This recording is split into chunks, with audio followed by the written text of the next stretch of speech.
আমি আমার যে কাজ বিশ্বাস করে করি, স্বচ্ছতার সাথে করার চেষ্টা করি, যতদিন করবো ততদিন এমপি থাকবো। এটা কি আমার বাপের পোস্ট নাকি যে সারা জীবন থাকা লাগবে এখানে? চুন্নু সাহেবের কথায় আমি এমপি হই নাই। আমি এমপি হয়েছি আমার 7 লাখ মানুষের ভোটে এবং দোয়া এমপি হয়েছি এবং ল্যান্ডস্লাইড বিক্রি হয়েছে আমার। আমি আমার জনগণকে খুশি করার জন্য যা করব তাই করব। আমি এর বাইরে কোনোদিন যাওয়ার প্রশ্নই আসে না। অবস্থা পরিষ্কার। আমি আমার যে বক্তব্য আপনাদের সামনে দিলাম, এই বক্তব্য আমার মাননীয় স্পিকারের সামনে দিব, সেই বিখানের মধ্যে আলাদা হওয়ার কোনো সুযোগ নাই। তবে আমার বিশ্বাস এই যে এই মুজিবুল হক চুন্নু সাহেবের যে ব্রেইন আর যে অবস্থা, তার ব্যাপারে আমি যা শুনি তাতে আমার বিশ্বাস মাননীয় স্পিকারও জানেন তার অবস্থাটা কি। যে তারে সে যখন বক্তব্য দেয় আমি বুঝতেই পারি না কি বিরোধী দলের লোক বক্তব্য দিচ্ছে নাকি না সরকারি দল বক্তব্য দিচ্ছে। মানে এমন ভাবে সরকারের মধ্যে ঢুকে আছে এই ভদ্রলোকের বিরোধী। আরে ভাই, সবসময় সরকারি দলের সাপোর্ট করার জন্য তো মাঝে মধ্যে বিরোধিতা করতে হয়। সরকারি দলের মানে আপনি সবসময় ক্ষতি চাইবেন তা না। সরকারি দলের আরে বাপও তো মাঝে মধ্যে ছেলের সমালোচনা করে, ছেলে বাবার সমালোচনা করে। আমার তো মনে হয় যে এই চুন্নু সাহেবরা এমন ভাবে ভিতরে ঢুকছেন, এরা তাদের সক্ষমতা সম্পর্কে কিছু জানেও না, বুঝেও না। কেন যে বিরোধী দল হয়েছে আল্লাহ মাহবুদ জানে। আর এরাও 11 জন আর আমরা স্বতন্ত্র আছি 62 জন। আমরা তো হিসাবে তো আমরাই বিরোধী দল হওয়ার কথা, কিন্তু এখন কারণে অকারণে আমরা যেহেতু ওনারা একটা দল হিসাবে আসছেন তা আমরা ওনারা মেনে নিছি। কিন্তু উনি তো সরকারি দলের বিরোধিতা না করে মাশাআল্লাহ এখন শুরু করছেন যে স্বতন্ত্র ক্যান্ডিডেট কেন টাকার ঘোষণা দিয়ে দেয়, এই কারণে উনি বিরোধিতা শুরু করছেন। আমার এখন তারাইল আর করিমগঞ্জবাসীর জন্য আল্লাহর কাছে দোয়া করা ছাড়া আপাতত আর কোনো পথ নাই। আপনারা জানেন যে এই নির্বাচনে আমার এলাকায় একটা, যদিও আমি এলাকা থেকে নির্বাচন করেছি, কিন্তু সারা দেশের মানুষ সোশ্যাল মিডিয়ার মাধ্যমে যারা আমাকে চিনেন আমার জন্য দোয়া করেছেন। তা আমার ইচ্ছা ছিল যে এমপি হইলে যেসব জিনিসগুলো আসলে প্রকাশ পাইলে জাতির ভালো হয়, দেশের ভালো হয়, এগুলো আমি প্রকাশ করব। আমি এরই ধারাবাহিকতায় আমি যে কাজটা করেছি এটা হচ্ছে কি, এমপি হওয়ার পর জননেত্রী শেখ হাসিনার যে সরকার, এই সরকার আমাকে যা যা দিয়েছেন আমি এগুলা প্রকাশ করেছি। আমি আগে নিজে আমি কখনো জানতাম না যে এমপিরা কত সম্মানী পান। আমি মনে করি এটা লুকানোর কিছু নাই, এটা বললে স্বচ্ছতা হয়। এটা আমি আমার বেতনের কথা বলেছি, আমি কত টাকা বরাদ্দ পেয়েছি। বরাদ্দ মানে হচ্ছে গিয়ে ওনারা বলছেন যে নগদ টাকা, আসলে বরাদ্দ তো এটা চিন্তায় আসে কিভাবে যে এমপি নগদ টাকা পাবে। নগদ টাকার তো কোনো বিষয়ই না, আমরা তো ট্রাস্টি মাত্র, আমরা মানুষের সম্পদের ট্রাস্টি, আমাদেরকে মাধ্যমে বন্টন করা হবে। আমরা এই সম্পদের কোনো মালিকও না। ব্যাংকের যেভাবে ব্যাংক কর্মকর্তা যেভাবে আমার টাকা জমা নেন আবার আমার টাকা ফেরত দেন, কিন্তু ওনার হাত দিয়েই যায়, কিন্তু এই টাকার মালিক তো উনি না, উনি হচ্ছেন গিয়ে ট্রাস্টি। একই রকম আমি এমপি হিসাবে আমি ট্রাস্টি মনে করি। আর স্বচ্ছতার বিষয়ে আমি বলছি যে এত টাকা পেয়েছি। কিন্তু এইটা বিরোধী দলের চিফ হুইপ আমাদের চুন্নু সাহেব, মুজিবুল হক চুন্নু সাহেব, উনি স্পিকারের কাছে, আমাদের মাননীয় স্পিকারের কাছে উনি বিচার দিলেন। তো যেহেতু পয়েন্ট অফ অর্ডারে উনি বলেছেন, আমি উত্তর দেওয়ার সুযোগ পাই নাই। আমার প্রশ্ন হচ্ছে কি, উনি বিরোধিতা করবেন সরকারি দলের, কিন্তু উনি বিরোধিতা শুরু করছেন স্বতন্ত্র প্রার্থীর। এবং কি বিষয়ে বিরোধিতা, উনি তো আরো খুশি হওয়ার কথা যে আমরা আমাদের হিসাব দেওয়া শুরু করছি। আমার জানেন কালকে আমার এত দুঃখ হয়েছে তারাইল করিমগঞ্জের মানুষের জন্য, যাদের কাছ থেকে উনি এমপি হয়ে আসছেন, যে এই তারাইল করিমগঞ্জের মানুষের কি কোনো অধিকার নাই যে এই চুন্নু সাহেব এমপি হিসাবে কত টাকা বরাদ্দ পান এটা জানার? মানে ওনার বক্তব্য ছিল যে কোনোভাবেই যেন আমি ফেসবুকে না জানাই যে কে কত টাকা পায়। আরে আপনি জানেন যে এইবার মাননীয় প্রধানমন্ত্রী জননেত্রী শেখ হাসিনা আমাদের সবাইকে শাড়ি দিয়েছেন এলাকায় বন্টন করার জন্য। এই শাড়ি কি আমি প্রধানমন্ত্রীর উপহার কি আমি বলবো না? মানে আমি কি এটা লুকায় রাখবো? লুকায় রেখে কি আমার কি এটাকে আমি বিক্রি করে দিব? তা আমি বুঝলাম না স্বচ্ছতার মধ্যে প্রবলেমটা কোথায়। আমি যদি স্বচ্ছ হইতে চাই, আমি যদি যে বরাদ্দ পাই এটা যদি আমি বলে দিতে চাই, বলি জনগণকে, তো এইখানের মধ্যে এমপি হিসাবে আমি অপরাধটা কি করলাম? আর আরেকটা জিনিস হচ্ছে কি, আমি বারবারই বলছি এমপি কিন্তু আমার পেশা না। আমার পেশা হচ্ছে কি বিং এ ব্যারিস্টার। আমি এখানে প্র্যাকটিস করি সুপ্রিম কোর্টের আইনজীবী হিসাবে। আর আমি কথা দিছি যে আমি এমপি হিসাবে একটা টাকা হারাম খাবো না, আমার রক্তের মধ্যে হারাম যাবে না।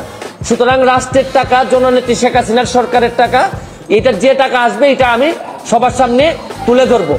এখন আমার কেন জানি মনে হইতেছে যে মুজিবুল হক চুন্নু সাহেবের হয়তো আমি বলে দেয়াতে সমস্যা হচ্ছে যে উনার মনে হয় রাজনীতি করাটাই পেশা। এটা থেকেই উনি সবকিছু নির্বাহ করেন কিনা আমার জানা নাই, কারণ উনার আলাদা কোনো পেশা থাকলে এটা নিয়ে উনি কোনো চিন্তা করতেন না। তবে কালকে উনি একটা বুদ্ধি করে কাজ করছেন, বাকি সব এমপিরা ওনার দলে টানার চেষ্টা করছেন যে 349 জন এমপির নাকি বদনাম হচ্ছে। আরে কি আশ্চর্য কারবার! একটা মানুষ এমপি হওয়ার পর তার বরাদ্দ সে বলবে না যে আপনারা জনগণের এই বরাদ্দ আসছে, আপনারা আপনারটা ভাগ করে নেবেন? এটার বলার মধ্যে শুনেন, এই মুজিবুল হক চুন্নু সাহেব সম্ভবত এই প্রথম বঙ্গবন্ধুর একজন আদর্শের সৈনিকের মুখোমুখি হয়েছেন। এর আগে হয়তো উনি ওইভাবে মিট করেন নাই, কারণ উনি তো হচ্ছেন গিয়ে একজন স্বৈরা শাসক এরশাদের নেতা। স্বৈরা শাসক এরশাদ, যিনি সারা জীবন এরকম জোর জবরদস্তি আর টাকা বানানো ছাড়া তার নেতা কর্মীদের খুব বেশি কিছু শিখাই যান নাই, সবার না, অল্প কিছু নেতাদেরকে, যারা অনেক টাকার মালিক হয়েছেন এরশাদের আমলে। উনি তো এরশাদের স্বৈর শাসক এরশাদের একজন নেতা হয়ে উনি বঙ্গবন্ধুর আদর্শের সৈনিকের, প্রকৃত আদর্শের সৈনিকের মুখোমুখি এই প্রথম সংসদে হয়েছেন মনে হয়। এর আগে হয়তো তীব্রভাবে কারো মুখোমুখি হন নাই, এই জন্য উনার এত গাত্রদাহ। আর এত গাত্রদাহ কিসের? আরে ভাই, আমার টাকা এটা। আর আরেকটা বিষয়, আমি যে আমার এলাকায় বলছি যে আমি 29 কোটি টাকা পাইছি বরাদ্দ, আমি কি কোনো কথা মিথ্যে বলছি? মিথ্যে বললে উনি আমার বিরুদ্ধে ব্যবস্থা নিক। আমি বলতে পারবো না, মানে আমি বরাদ্দ পাইছি এটা আমি বলতে পারবো না আমার এলাকায়, মানে কি আমি কি চুরি করতে চাই? মানে বিষয়টা যদি হইতো যে আমি এই টাকা পাই নাই, আমার 25 কোটি টাকা দেওয়া হয়েছে রাস্তা বানানোর জন্য, এটা আমার বরাদ্দ, আমি বলে দিব কোথায় কোথায় রাস্তা হবে। আমাকে দেওয়া হয়েছে মসজিদ মন্দিরে টাকা দেওয়ার জন্য 2 কোটি, এটা আমার বরাদ্দ, আমার নামে আসবে, আমি এগুলা দিয়ে দিব কোথায় কোথায় বরাদ্দ হবে। টিআর কাবিকা আসছে আমার নামে, আমি দিব কোথায় কোথায় বরাদ্দ দিয়ে দিব। আমার শুধু নিশ্চিত করতে হবে এই টাকাটা যেন আমি এবং আমার পরিবার খেয়ে না ফেলে, বা আমার লোকজন যেন খেয়ে না ফেলে। এইটার মধ্যে লুকালুকির কিছু আছে বলে আমার মনে হয় না।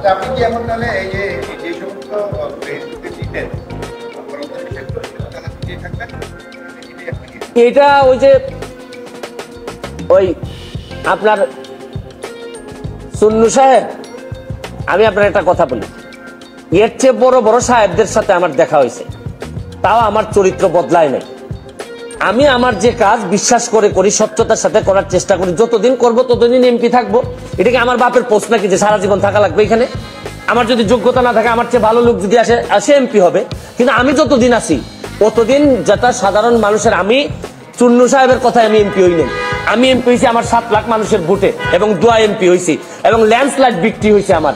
আমি আমার জনগণকে খুশি করার জন্য যা করব তাই করব, আমি এর বাইরে কোনোদিন যাওয়ার প্রশ্নই আসে না। এটা তো শুনেন, আমাদের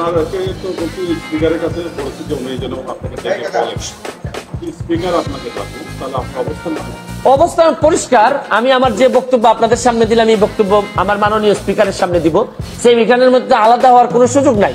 তবে আমার বিশ্বাস, এই যে এই মুজিবুল হক চুন্নু সাহেবের যে ব্রেইন আর যে অবস্থা, তার ব্যাপারে আমি যা শুনি, তাতে আমার বিশ্বাস মাননীয় স্পিকারও জানেন তার অবস্থাটা কি।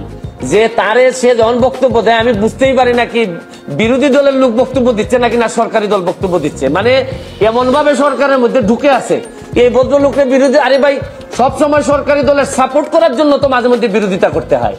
সরকারি দলের মানে আপনি সবসময় ক্ষতি চাইবেন তা না। সরকারি দলের আরে বাপও তো মাঝে মধ্যে ছেলের সমালোচনা করে, ছেলে বাবার সমালোচনা করে।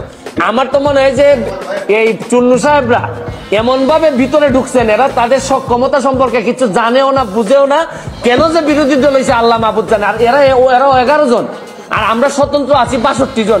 আমরা তো হিসাবে তো আমরাই বিরোধী দল হওয়ার কথা, কিন্তু এখন কারণে অকারণে আমরা যেহেতু ওনারা একটা দল হিসাবে আসছেন, তা আমরা ওনারা মেনে নিছি।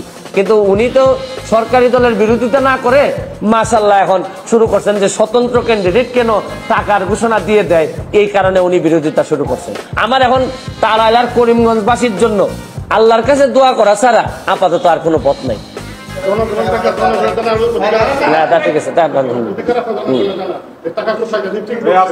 আচ্ছা আচ্ছা আচ্ছা আচ্ছা, কথা বলো মাসুদ মাসুদ মাসুদ এদিকে। হ্যাঁ আসতে, আমি তো উনার দায়িত্ব কিভাবে পালন করছেন আমি জানি না, আপনাদেরকে একটা নমুনা দিলাম। উনার দায়িত্ব ছিল হচ্ছে বিরোধী দল হবে, সরকারের সমালোচনা করবে, সরকার যেন সঠিকভাবে চলতে পারে, দেশে যেন দুর্নীতি মুক্ত হয়, এগুলার জন্য উনি প্রতিবাদ করবে। এটাই বিরোধী দলের দায়িত্ব বলে জানি। বিরোধী দলের দায়িত্ব যে স্বতন্ত্র, যে একটু ভালো কাজ করতে চায়, সৎ হইতে চায়, তারে যে চাপটি মারিয়া ধরে সংসদ থেকে বের করে দেওয়ার প্ল্যান করছেন, এটা তো আমার জানা ছিল না। আমার মনে হয় না এটা কোনো পৃথিবীর কোনো জায়গায় বিরোধী দলের দায়িত্ব এটা হইতে পারে, আমার এটা জানা না।